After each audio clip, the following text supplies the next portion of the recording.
सैयद कुतुब शहीद को इख्वान अल-मुस्लिमीन मिस्र के अहम रहनुमाओं में से एक माना जाता है। वो एक अदीब लबीब के हसीद से उभरे और बलाखर इस्लाम के अजीम मफक्कुर और दाई हक और मफसर कुरान के रूप में जामा शहादत पहने रुखसत हुए। कुतुब शहीद को एक अजीम इस्लामी शख्सियत के तौर पर याद किया जाता है जो अपने अकायद और उसूलों की दिफा में आखिरी लम्हे तक जिद्दोजहद करते रहे। इनकी तसानीफ और तफक्कुरात आज भी दुनिया भर की इस्लामी तहरीकात पर असरअंदाज हैं। कुतुब शहीद की पैदाइश 9 अक्टूबर 1906 में हुई और शहादत 29 अगस्त 1966 में पाई। सैयद कुतुब शहीद का असल नाम सैयद था कुतुब इनका खानदानी नाम है। अब्बा वाओ अजदाद असला जुज़रतुल अरब के रहने वाले थे। बाद में इनके खानदान के बुजुर्ग बालाई मिस्र में आकर आबाद हो गए थे। वालिद का नाम हाजी इब्राहिम कुतुब था। इब्राहिम साहब को 2 लड़के थे, सैयद कुतुब और मोहम्मद कुतुब, और 3 लड़कियां थी, हमीदा कुतुब, उमीना कुतुब और तीसरी बहन का नाम मालूम ना हो सका। बस इतना मालूम हुआ कि इन्होंने अपना लफ्ते जिगर सैयद रफत नामी लड़का राह हक कुर्बान किया था। इब्तिदाई तालीम गांव के सादा महदूद माहौल में हुई थी, मगर 10 साल की कमसुन उम्र ही में हाफिज़े कुरान हो गए थे, जिस के पीछे इनके वालिदा फातिमा हसीन उस्मान और वालिद की कोशिशें थी। इधर आपकी इब्तिदाई तालीम मुकम्मल हुई और वालिद को इत्तेफाकन गांव छोड़कर काहिरा आना पड़ा और यूं आपकी मजीद तालीम हासिल करने के रास्ते खुल गए। 1929 में अपने दारुल उलूम मौजूदा काहिरा यूनिवर्सिटी में दाखिला हासिल कर लिया और 1933 में B.A. एजुकेशन हुए और अपनी जहानत की वजह से उसी कॉलेज में प्रोफेसर बना दिए गए। काहिरा यूनिवर्सिटी में प्रोफेसर को खिदमात अंजाम देने के बाद बहुत ही कम वक्त में आपको मिस्र के मिनिस्ट्री ऑफ एजुकेशन में इंस्पेक्टर ऑफ स्कूल्स बना दिया गया। फिर हुकूमत मिस्र की तरफ से तालीमी निज़ाम पर तहकीक के लिए अमेरिका भेजा गया। 2 साल अमेरिका में क़याम करके जदीद निज़ाम तालीम का मुताला किया। उस मुख्तसर क़याम में आपने अमेरिका के जदीद मुआशरा और जदीद तहजीब की ज़ाहिरी चमक दमक के पीछे तारीख ईवानी ज़िंदगी का असली चेहरे का मुशाहिदा किया और इसकी असलियत को जान गए। उसी असना में आपको अहिया इस्लाम की तरफ दिल में महसूस हुई। अमेरिका के बाद इंग्लिस्तान, इटली और स्विट्ज़रलैंड का भी दौरा किया। इस दौरान मिस्र में इख्वान अल-मुस्लिमीन के चर्चे थे। अपने इस जमात का तहक़ीक़ी मुताला शुरू किया। बलाखिर 1945 में इख्वान से वाबस्ता हो गए। ये वाव दूर था जब दूसरी आलमी जंग ख़त्म हो चुकी थी। शाही इस्तिबदाद, शाह फारूक की हुकूमत और अंग्रेजी इस्तेमार के खिलाफ आज़ादी की तहरीक ज़ोरों पर चल रही थी। दौरान जंग अंग्रेज़ों ने आज़ादी मिस्र का जो वादा किया था, इख्वान ने इसे फौरी तौर पर पूरा करने का मुतालबा कर रखा था। इख्वान मुल्क में सियासी और दीनी शूर की बेदारी में सरगर्म हिस्सा के रही थी और औताम में उसको मकबूलियत उरूज पर पहुंच चुकी थी। इसीलिए शाह फारूक और अंग्रेज दोनों इख्वान के दुश्मन थे। इख्वान की मकबूलियत का ये आलम था कि 2 साल में कारकुनों की तादाद 25 लाख तक पहुंच गई थी। खाइफ अंग्रेज वाओ शाही खानदान ने इस बढ़ती तहरीक की रास्ता रोकने के लिए साजिश के तहत 1949 में इख्वान के मुर्शिद आम हुस्न लबना को शहीद कर दी। साथ इख्वान पर पाबंदी भी लगा दी। हजारों कारकुनान को कैद कर दिया गया, हजारों पर जुल्म किया गया। 1952 में मिस्र में फौजी इनकलाब बर्पा हुआ जिसमें फौजी जनता ने शाह फारूक की हुकूमत का तख्ता उलट दिया। फौजी इनकलाब के बाद इख्वान के एक आजमाइश का दौर खत्म हुआ तो दूसरी आजमाइश वाओ इम्तिहान का दौर शुरू हुआ। इख्वान से पाबंदी उठा ली गई। डॉक्टर हुस्न अल-हज़ीबी मुर्शिद आम मुंतखब हुए। Doctor Abdul Qadir Auda secretary general मुकर्रर हुए। सैयद कुतुब अब तक एक आम कारकुन की हैसियत से खिदमात अंजाम दे रहे थे। जमात के मरकजी दफ्तर में उन को शोबा तौसी वाओ दावत का इंचार्ज मुकर्रर किया गया। सैयद ने अपनी जिंदगी हमतन दावत वाओ जिहाद के लिए वक्फ कर दी। मुख्तलिफ तरीकों से तहरीक इस्लामी की खिदमत की। मार्च 1953 में मिस्र के मुआशरती बहबूद के सर्कल ने सैयद को मुआशरती बहबूद की कॉन्फ्रेंस में शिरकत के लिए दमिश्क भेजा। सैयद ने इस कॉन्फ्रेंस में कई लेक्चर्स दिए जिनमें काबिले जिक्र लेक्चर अखलाकी तरबियत इज्तिमाई कफालत को बरोए कार लाने का एक जरिया है था। 1953 में इख्वान के मकतब अल-अरशाद की तरफ से बीत अल-मक़दस में मुनक़्क़िद होने वाली इस्लामी कॉन्फ्रेंस में भेजा गया रिसाला इख्वान अल-मुस्लिमून और एंग्लो मिस्री पैकेट। सैयद कुतुब को 1954 में इख्वान के रिसाला इख्वान अल-मुस्लिमून के चीफ एडिटर बनाया गया। सिर्फ 2 माह तक इस रिसाला की एडिटरी की जिम्मेदारी अदा कर पाए थे कि जमाल अब्द-अल नासिर और इख्वान की बीच कशमकश का आगाज हुआ और 10 सितंबर 1954 को ये रिसाला कर्नल नासिर की हुकूमत ने बंद कर दी। उसकी वजह जमाल अब्द-अल नासिर और अंग्रेजों के दरमियान का वो एंग्लो मिस्री मुआहदा बना। इख्वान इस पैकेट को कौमी और मुल्की मफाद के खिलाफ समझते थे और माहनामा खून अल मुस्लिमून में इस पर शदीद तनकीद की गई थी।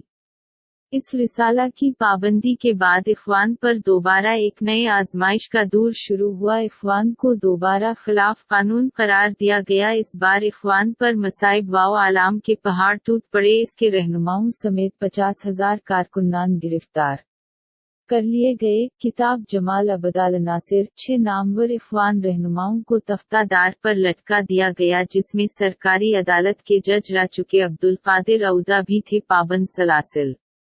गिरफ्तार शुदगान में सैयद कुतुब भी शामिल थे, जिन्हें गिरफ्तार करने की दास्तान काफी करबगदाज है। फौजी अफसर जब सैयद कुतुब को गिरफ्तार करने घर पहुंचे तो आप इंतहाई शदीद बुखार में मुब्तला थे। उसी हालत में बेड़ियां पहनाकर पैदल सजन हरबी फौजी जेल की तरफ ले जाया गया। रास्ते में शिद्दत करब की वजह से बेहोश होकर गिर जाते। जालिम पानी के छींटे मारकर दोबारा होश में लाते। होश में आते ही अल्लाह अकबर वल्लाह अहमद इख्वान का नारा ज़बान पर बेसाख्ता जारी हो जाता। जेल के दरवाजा पर कदार हमजा बसूनी खड़ा था, जो जेल का कमांडर था। जैसे ही आप अंदर दाखिल हुए, जेल के कारिंदे आप पर टूट पड़े और मुसलसल 2 घंटे जद वाव को किया। जेल में आप पर मुख्तलिफ तरीकों से अजियतें दी गई। एक तरीनट फौजी कुत्ता आप पर छोड़ा गया, जो उनकी रान को मुंह में पकड़कर जेल में घसीटा। कभी सर पर ठंडा और कभी गर्म पानी डाला जाता। गलीज गालियां और फोशा इशारों से उनकी तौहीन की जाती, लेकिन सैयद कुतुब हर वक्त अल्लाह अकबर वल्लाह अहमद ज़बान पर जारी रखते।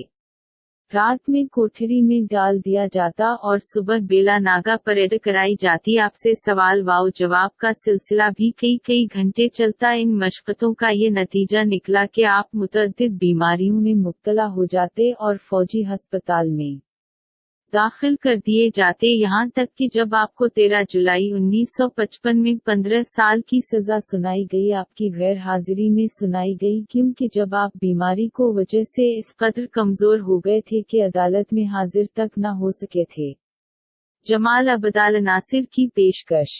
अभी 1 साल भी नहीं हुआ था कि अब्द-अल नासिर की तरफ से एक नुमाइंदा भेजा गया। पेशकश की गई कि अगर आप चंद सत्रें माफी नामा की लिख कर दी दें, जिन्हें अखबारात में शाये किया जा सके, तो आपको रहा कर दिया जाएगा। इस के जवाब में इस मर्दे मोमन ने जो जवाब दिया, उसे तारीख कभी फरामोश नहीं करेगी। मुझे उन लोगों पर ताज्जुब होता है कि जो मजलूम को कहते हैं कि जालिम से माफी मांग ले। खुदा की कसम, अगर माफी के चंद अल्फाज मुझे फांसी से भी निजात से सकते हूँ, तो मैं तन भी कहने के लिए तैयार न हूँगा।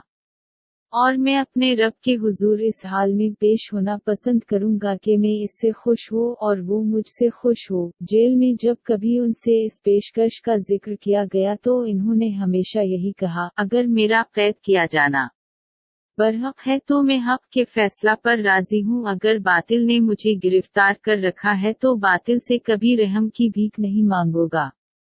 सैयद कुतुब को हुकूमत की तरफ से वजारत तालीम को पेशकश की गई, लेकिन इन्होंने ये कहकर माजरत कर दी कि वजारत का कबूल करना इस वक्त तक ला हासिल है जब तक मिस्र के पूरे निज़ाम को इस्लामी सांचे में ढलने का इख्तियार न हो। 1964 तक सैयद कुतुब को मिस्र के मुख्तलिफ जेल खानों में रखा गया। शुरुआत के 3 साल काफी अजीब और तशद्दुद में गुजरे, फिर धीरे धीरे तशद्दुद हल्का हुआ। मुलाकातों की इजाज़त और इल्मी मशागिल जारी रखने की सहूलत दी गई। उसी दौरान इन्होंने अपनी तफसीर फी ज़लाल अल कुरान की तकमल की کچھ وقت کے لیے برائے نام رہا کیا گیا اور پھر دوبارہ گرفتار کر لیا گیا، اور اس بار آپ کے بھائی محمد قطب اور بہنوں کو بھی گرفتار کر لیا گیا، تشدد کا نشانہ بنایا گیا، بہنوں کو بھی 7 سال با مشقت کی سزا سنائی گئی۔ اس بار جمال عبدالناصر اخوان کا مکمل صفایا چاہتا تھا۔ دوبارہ سے پکڑ دھکڑ کا سلسلہ شروع ہوا۔ 20,000 اخوان جس میں 700 عورتیں بھی شامل تھیں جیلوں میں ٹھوس دیے گئے، تشدد کو بھٹیاں گرم کر دی گئی۔ ملزمین کی طرف سے کسی کو بھی مقدمے کی پیروی کرنے کی اجازت نہیں دی گئی۔ بیرون ملکوں سے مشہور وکلا نے پیروی کرنی چاہی، کسی کو اجازت نہیں دی گئی۔ جو پہنچا اسے بے عزت کر کے واپس کر دیا گیا۔ ملزمین کا کہنا تھا کہ ٹارچر کر کے زبردستی اقبال نامے لیے گئے، یہاں تک کہ ٹریبونل کے سامنے سماعت کے وقت ملزمین کچھ کہنا چاہے تو ان کا منہ بند کر دیا جاتا۔ سید قطب کی سماعت تو اس قدر مضحکہ خیز ہوتی کہ ٹریبونل آپ کو سوال کرتا اور سید صاحب کے جواب دینے سے پہلے خود ہی جواب دے دیتا۔ کئی بار آپ جواب دینے کی کوشش کرتے مگر فوجی ٹریبونل انہیں موقع نہ دیتا، گویا وہ آپ کی جانب سے کچھ سننا ہی نہیں چاہتے تھے، بس برائے نام پیش کیے جاتے۔ تختہ دار اور جامع شہادت۔ سید قطب اور ان کے 2 ساتھیوں کو فوجی ٹریبونل کی طرف سے موت کو سزا سنائی گئی۔ سزا کی سنوائی سے پہلے جمال عبدالناصر نے پھر ایک بار معافی پر دستخط کروانی چاہی۔ سید کی بہن کو سمجھا بجھا کر جیل میں بھیجا گیا اور کہلوئی گیا کہ ہم ایک انٹیلیکچوئل پرسنلٹی سید قطب کو کھونا نہیں چاہتے۔ سید ایک بار کہہ دو کہ ہماری تحریک کا تعلق کسی نامعلوم گروپ سے ہے۔ اس مرد مجاہد نے جواب دیا، جس انگلی سے میں نماز میں اللہ کی شہادت کہتا ہو، رب کی وحدانیت اور رسول کی رسالت کا اقرار کرتا ہو، اس انگلی سے معافی نامہ پر دستخط کرتے ہوئے مجھے اللہ سے حیا ہوتی ہے۔ اگست 1966 کو سزا سنا دی گئی۔ ان سزاؤں پر پوری دنیا کے اندر شدید رد عمل ہوا۔ دینی رہنماؤں، سیاسی شخصیتوں، مذہبی اور اصلاحی تنظیموں اور اخبارات و رسائل کو طرف سے سزاؤں میں تبدیلی کی درخواست کی گئی مگر ان کی شنوائی نہ ہو سکی۔